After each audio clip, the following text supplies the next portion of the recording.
উচ্চ আদালতের নির্দেশে খুলে দেওয়া হলো সিল করা সিপাহীজলা জেলার অতিরিক্ত জেলা শাসকের অফিস কক্ষ।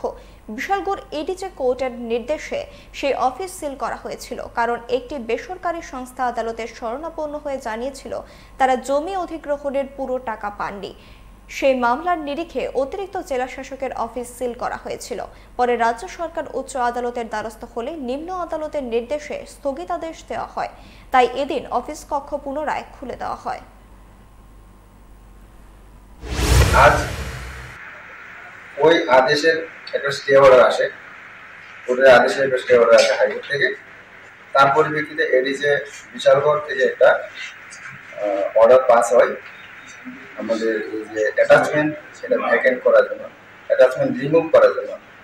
সেই মোতাবেক আমরা বিশালগড় এডিজে কোর্টের দিলীপ বয় এবং আমাদের সঙ্গে নাজির আমাদের স্টাফ উপস্থিত আছেন। আমরা এডিএম বিশ্রামগঞ্জ কালেক্টর ওনার অফিসের কিছু কর্মচারীর উপস্থিতিতে আমরা এই অফিসটা আবার আগের মতো অ্যাটাচমেন্ট রিমুভ করে দিচ্ছি।